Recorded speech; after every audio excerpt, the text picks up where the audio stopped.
In a rare Oval Office speech on December 6, President Obama led off by addressing the tragic shootings in San Bernardino on December 2 that took 14 lives, and as he did in his weekly address the previous day, once again called for more gun control. On December 6, he said that the San Bernardino shootings were another tragic reminder that here in America it's way too easy for dangerous people to get their hands on a gun. In his Oval Office address, he repeated his mantra: "We also need to make it harder for people to buy powerful assault weapons like the ones that were used in San Bernardino." As he frequently does, Obama called his proposed gun control gun safety measures. Before getting into gun control, Obama touched on several aspects of terrorism, even as he admitted that there is no evidence that the San Bernardino killers were directed by a terrorist organization overseas, or that they were part of a broader conspiracy here at home. Starting with the observation that our nation has been at war with terrorists since Al-Qaeda killed nearly 3,000 Americans on 9/11. Obama moved closer to the present by stating that as our nation has become better at stopping terrorist attacks of the magnitude of 9/11, the terrorists have evolved into a new phase, less complicated acts of violence like the mass shootings that are all too common in our society.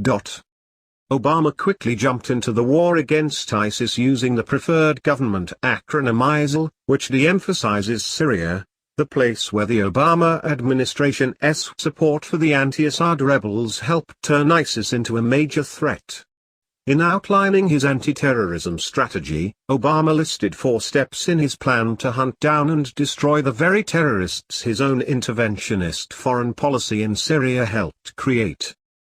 The first 2 of these steps consist of military operations such as airstrikes and providing training and equipment to tens of thousands of Iraqi and Syrian forces fighting ISIS on the ground, and includes sending in U.S. Special Operations Forces.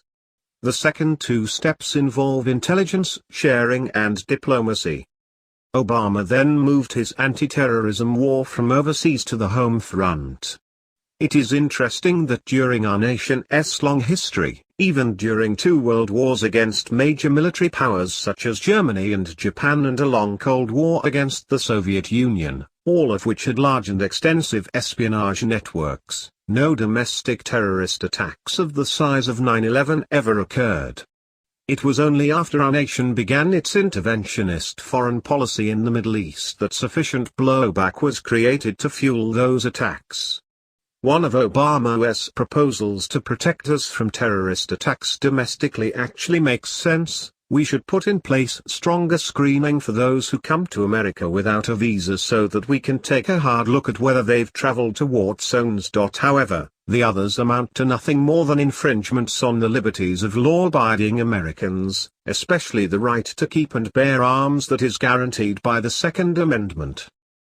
The first of these is, Congress should act to make sure no one on a no-fly list is able to buy a gun. And the second is, we also need to make it harder for people to buy powerful assault weapons like the ones that were used in San Bernardino.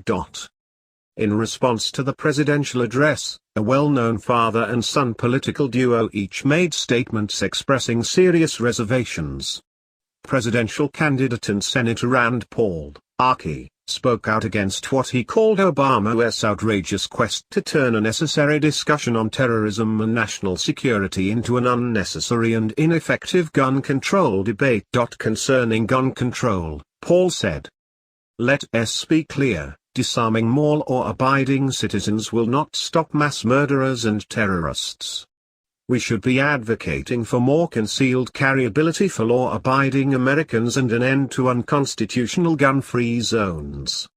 Paul also called for better border security, noting, "We must fully examine and reform our border security, including refugee and visa programs."